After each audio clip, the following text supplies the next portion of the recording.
2 बार सूचना दे दी है रामलाल जी ने, 2 बार दिया ना। मैंने कहा 1 बार कहने, मैंने कहा क्यों फेर रहे हो बार बार आप, कि भोजन की व्यवस्था है तो उसकी तो चिंता नहीं करनी, लेकिन नारा तो ऐसा लगे जो लोगों के लगे या तिरंगा यात्रा की कोई बैठक कार्यालय पर चल रही है। भारत माता की जय, भारत माता की जय, भारत माता की जय। आज के इस घर घर तिरंगा यात्रा के इस कार्यशाला में मंच पर विराजमान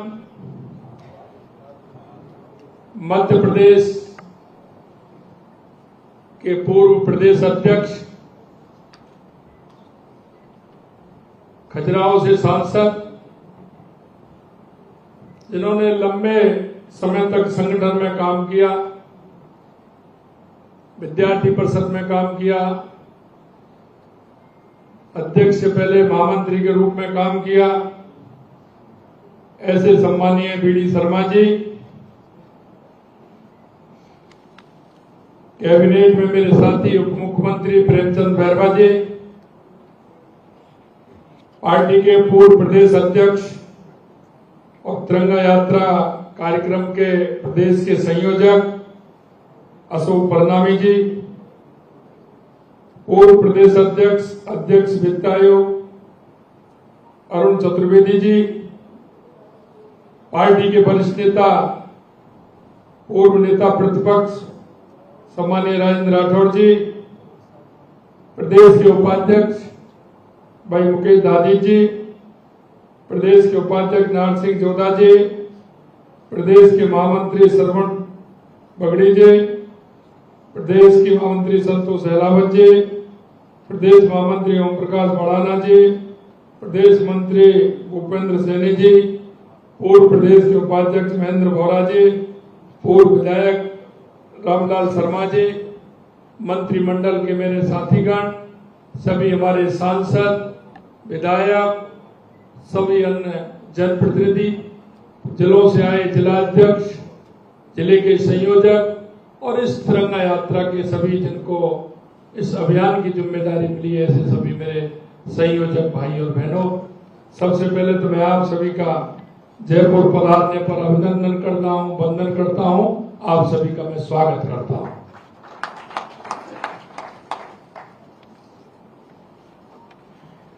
हमारे लिए ये नई बात नहीं है, क्योंकि देश के अंदर देश के यशस्वी प्रधानमंत्री नरेंद्र मोदी जी के नेतृत्व में 11 साल से लगातार केंद्र में हमारी सरकार है। अगर मैं 11 साल के नेतृत्व की बात करूं तो आप अपने आप में महसूस करते होंगे कि 11 साल के अंदर देश के अंदर जो परिवर्तन हुआ है वो ऐतिहासिक परिवर्तन हुआ है माननीय प्रधानमंत्री जी के नेतृत्व। और ये तिरंगा यात्रा इसलिए आवश्यक है, हमारे देश के यशस्वी प्रधानमंत्री नरेंद्र मोदी जी ने आह्वान किया है कि हमारे आने वाली पीढ़ी, हमारे वो युवा,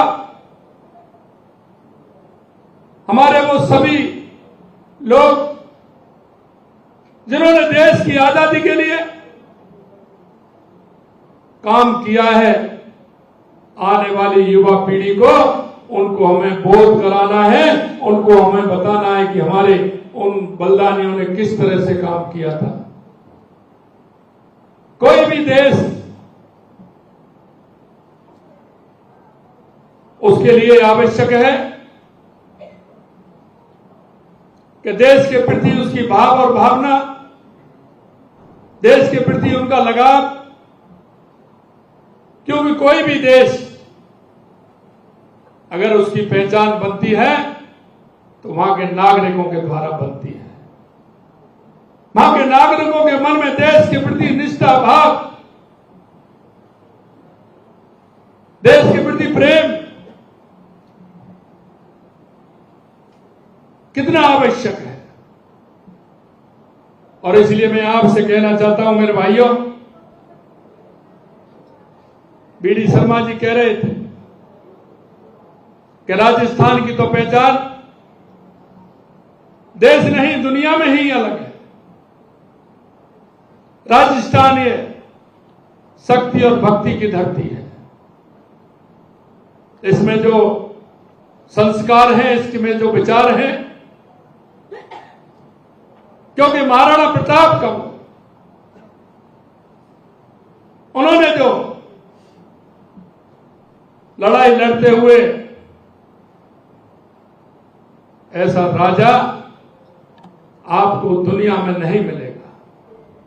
महाराणा प्रताप और शिवाजी महाराज जी ने जिस तरह से देश के अंदर जो उन्होंने आजादी की लड़ाई के लिए काम किया, आज दुनिया उसको देखती है, दुनिया उससे प्रेरणा लेती है। राजस्थान की हर जगह इस बात को लेकर के यहाँ की शक्ति, भक्ति, त्याग, बलिदान की कहानी पूरे दुनिया में कही जाती है। हम सौभाग्यशाली हैं क्योंकि मुझे भी देश में जाने का मौका मिला। राजस्थान के बहाने दुनिया के कई देशों में जाने का मौका मिला। मैं आपको निश्चित रूप से कह सकता हूं कि राजस्थान के बारे में जो लोगों के विचार हैं, हमारे देश के बारे में लोगों के जो विचार हैं, आप देखते होंगे दुनिया के वो छोटे छोटे देश जो कभी किसी के आश्रित रहते थे, कभी वो किसी ना किसी के पीछे चलते थे, उनके ऊपर प्रेशर रहता था, दबाव रहता था। और आज देख रहे हैं दुनिया के जो ऐसे देश हैं वो आज भारत के पीछे चलने के लिए लाइन में खड़े हुए। ये भारत का गौरव है। हमारे प्रधानमंत्री जी के नेतृत्व में 2014 के बाद जो स्थितियां बदली हैं, चाहे वो हमारे गरीब कल्याण की योजनाएं हो, चाहे हमारे विकास की योजनाएं हो, आतंकवाद नक्सलवाद का खात्मा हो, या दुनिया में बढ़ता हुआ भारत का गौरव हो, ये आप सब महसूस कर रहे हैं। पूरा देश इस बात को महसूस कर रहा है। हमें आवश्यकता इस बात की है कि हमारे नेतृत्व के अंदर जो क्षमता है, हमारा नेतृत्व जिस तरह से फैसले लेता है, क्योंकि आप सभी को पता है, मेरे सामने वो भी बैठे हैं जिन्होंने जिंदगी भर नारे लगाए थे, जहां हुए बलिदान मुखर्जी वो कश्मीर हमारा है। और मैं कई बार सुनाता हूं कि उन्होंने हमारे जनसंघ या भारतीय जनता पार्टी की कोई भी अधिवेशन, कोई भी बैठक होती थी, हमारे कुछ मुद्दे ऐसे होते थे जिनको हर बैठक में हर उसमें प्रस्ताव पास होता था। कभी भी उन मुद्दों को हमने छोड़ा नहीं था। हमने उन मुद्दों के साथ चले, और जब चले थे तब लोग कहते थे कि इस दिए में तेल नहीं, राज चलाना खेल नहीं, ये सब कहते थे लोग।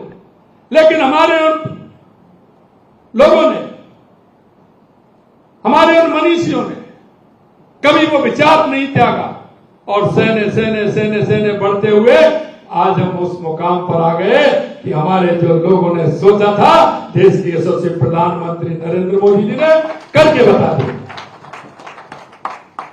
मेरे भाइयों, क्योंकि मुझे यह भी पता है कि कार्यक्रम किस लिए होते हैं, हमेशा मैं आपसे कहता हूं, चाहे वो केंद्र हो या राज्य हो, पार्टी के जो कार्यक्रम होते हैं वो दिशा देने के लिए होते हैं। पार्टी के जो कार्यक्रम होते हैं वो हमको जन से जोड़ने के लिए होते हैं। कभी कभी मैं देखता,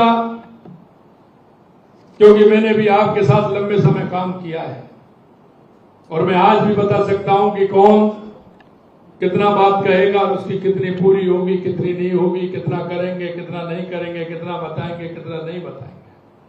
लेकिन मैं एक ही बात कहना चाहता हूं कि यह समय कभी नहीं मिलेगा।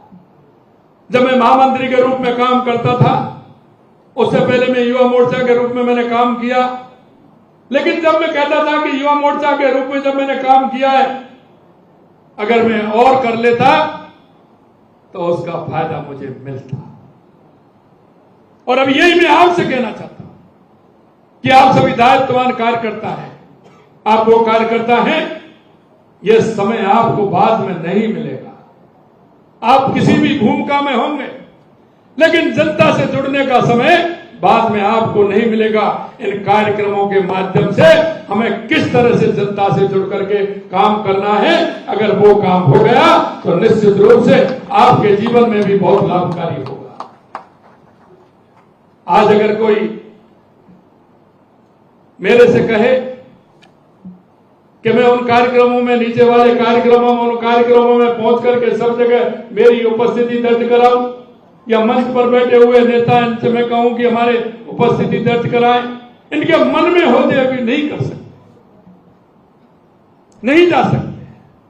लेकिन मैं इतना ही कहना चाहता हूं कि जो संगठन का हमारा ढांचा है, और वो ढांचा जिस तरह से बना हुआ है, हमारे प्रदेश की कार्यकारिणी, हमारे संभाग के प्रभारी, हमारे जिलों के प्रभारी, हमारा जिला अध्यक्ष, जिला अध्यक्षों के साथ महामंत्री, उपाध्यक्ष, मंडल के अध्यक्ष, शक्ति केंद्र के संयोजक और बूथ के अध्यक्ष, ये हमारी इकाई ऐसी इकाई है कि अगर प्रदेश अध्यक्ष जी कहेंगे,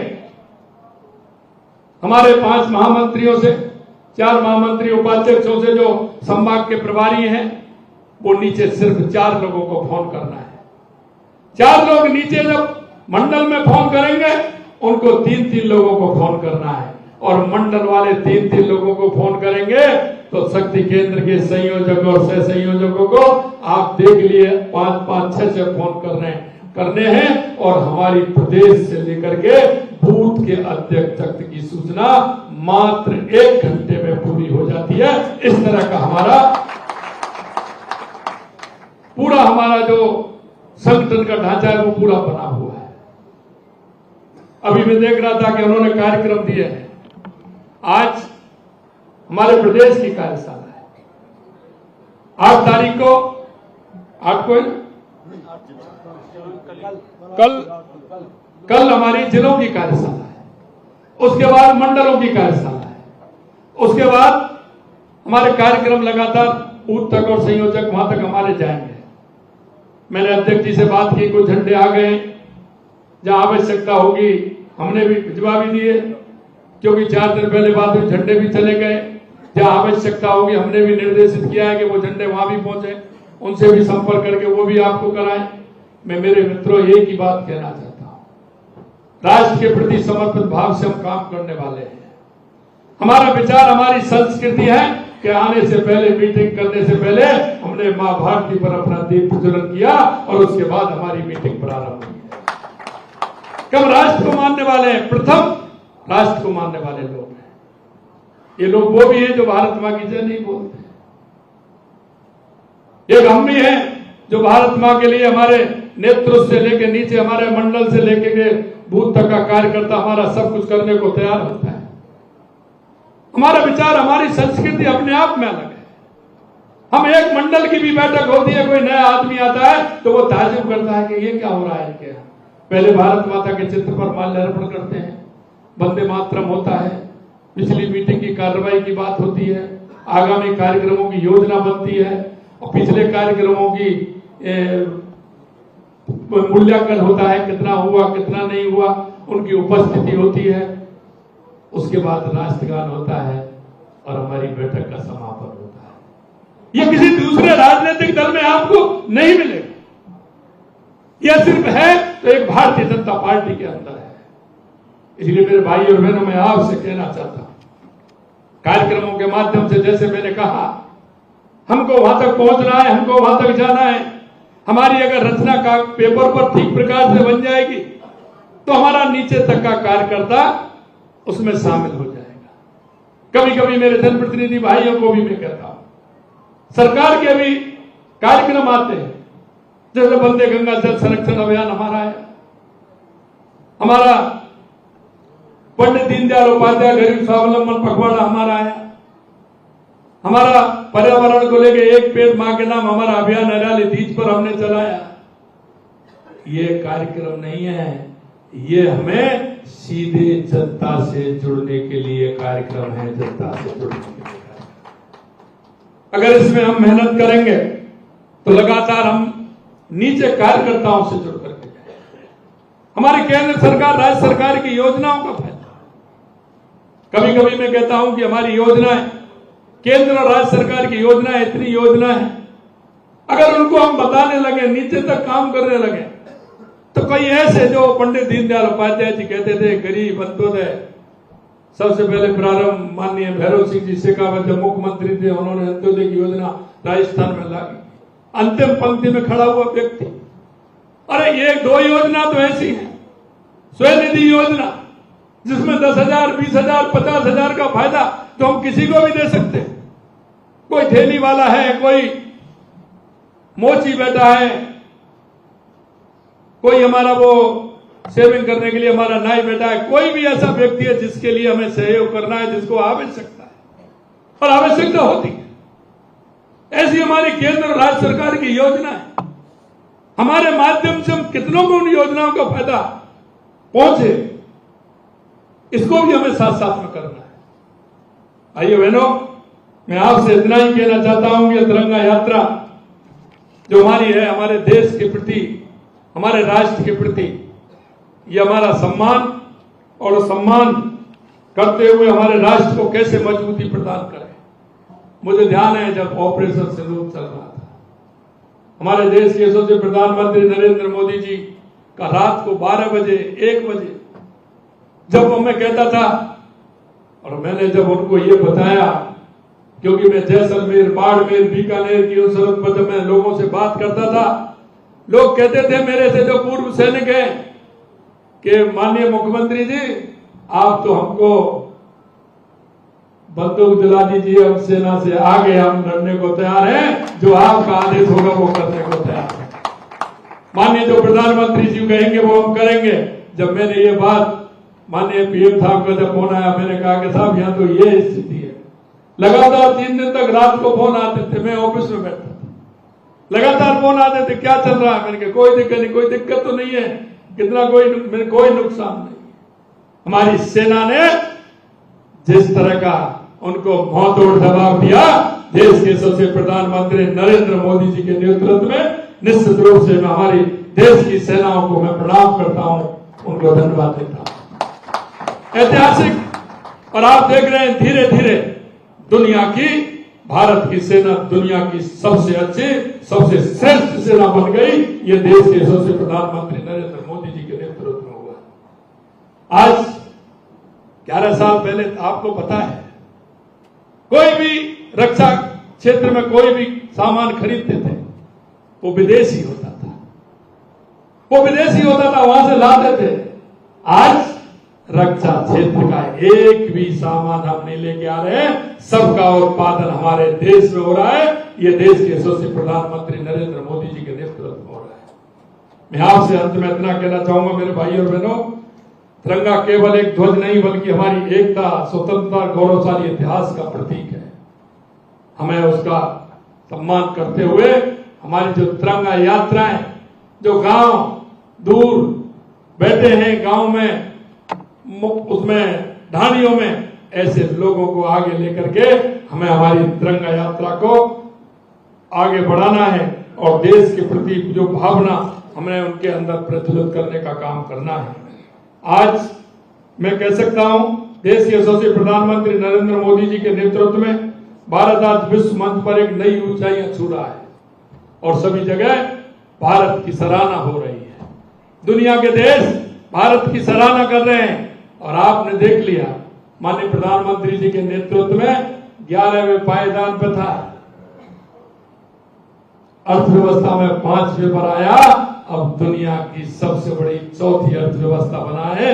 यह भारत का कमाल आपने देखा। आने वाले समय में दुनिया की 3री अर्थव्यवस्था बनने वाला है। ये माननीय प्रधानमंत्री जी के नेतृत्व में ये हमारा आगे देश बढ़ रहा है। अंत में आपसे इतना ही कहूंगा मेरे भाइयों कि हमको जो हमारे इस तरह के कार्यक्रम आते हैं, उन कार्यक्रमों के माध्यम से हमारे उन लोगों के प्रति, जन जन के प्रति हमारा दायित्व बनता है कि उनको राष्ट्रीय भावना से जोड़ते हुए हमारे देश की एकता और अखंडता को मजबूत करें। ऐसा मुझे आप सभी से निवेदन करना है। मैं और लास्ट में इतना कहूंगा कि हमारे देश की मजबूती के लिए हम सबको आगे आना है और इन कार्यक्रमों को एक प्रभावी रूप देना है। जहां से निकले वहां से लोगों को लगे कि आज कोई देशभक्ति का कार्यक्रम हो रहा है।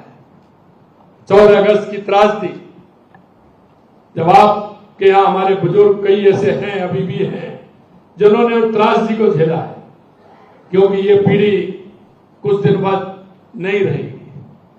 हम सबका दायित्व बनता है कि उस पीढ़ी, उनके विचार, उनके उस समय के जो उन्होंने कष्ट झेले थे, उस त्रासदी का दंश उन्होंने झेला था। मैं जिला अध्यक्षों के माध्यम से, हमारे जनप्रतिनिधियों के माध्यम से इतना निवेदन करना चाहता हूं, आज भी अगर गांव में, कस्बे में कहीं भी आप देखेंगे 2, 4, 5 लोग आपको मिल जाएंगे जो अपने जीवन की गाथा सुनाते सुनाते उनकी आंखों में आंसू आ जाएंगे कि उन्होंने किस तरह की त्रासदी झेली थी। उनके उन शब्दों को आपने मोबाइल में रिकॉर्ड करें और उनको लिखें और लिख करके उनके वो जो त्रासदी में जो उनके विचार हैं उनको लेकर के लिखें, जिससे कि हम कार्यालय में उन सभी को विचारों को रखें, जिससे आगे आने वाली पीढ़ी भी उस बात का ध्यान रखे कि किस तरह से हमारे लोगों के साथ 14 अगस्त की त्रासदी हमारे लोगों ने उसको झेला था। मित्रों, अंत में मैं इतना ही कहूंगा कि कांग्रेस तो हमेशा जिस तरह से देश तोड़ने का काम किया, कांग्रेस हमेशा पाकिस्तान की भाषा बोल करके क्या दिखाना चाहती है ये आप सभी जानते हैं।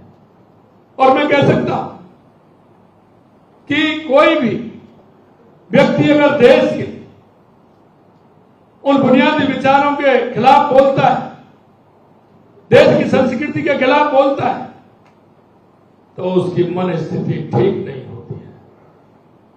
हमें ये भी देखना होगा कि हमारे राष्ट्र के प्रति समर्पित भाव से काम करने वाले लोग, जिन्होंने मन में ठाना था, जिन्होंने मन में जिस विचार के साथ चले थे, उनको देखना होगा कि ये वो लोग हैं जो 10-15 लोग थे और आज पूरा देश उस विचार से जुड़ गया है और जुड़ते हुए हमारा देश आगे बढ़ रहा है। मैं उन सभी को नमन करता हूं जिन्हें इस विचार को आगे बढ़ाया, और ऐसे लोगों से मैं कहना चाहता हूं जो देश के खिलाफ बोलते हैं कि उनको ईश्वर सद्बुद्धि दे और वो देश के प्रति इस तरह की बात नहीं करें। देश को मजबूत करने की, देश की एकता और अखंडता की मजबूती की बात करें। इतना कहते हुए मैं मेरी वाणी को विराम देता हूं। मुझे पता है आप जिस भावना से आप इस कार्यक्रम में लगेंगे, मुझे पूरा भरोसा है, क्योंकि कोई भी कार्यक्रम, राजस्थान की पहली भी हमारी यात्रा निकली थी, शायद पूरे देश में 1 नंबर की थी और ये भी 1 नंबर की रहेगी। ये भी मेरी शर्मा जी मैं आपको विश्वास दिलाता हूँ, क्योंकि हमारा कार्यकर्ता जिस मन और भाव से काम करता है उसका कोई मुकाबला नहीं है। कार्यक्रम अच्छे होंगे, बढ़िया होंगे, समय पर जिले की और मंडल की कार्यशाला भी होंगी और हमारे कार्यकर्ताओं को लेकर हम आगे बढ़ेंगे। हमारे युवा कार्यकर्ता, महिला कार्यकर्ता सभी को साथ लेकर के आगे चलें। बहुत बहुत धन्यवाद। जय हिंद, जय भारत।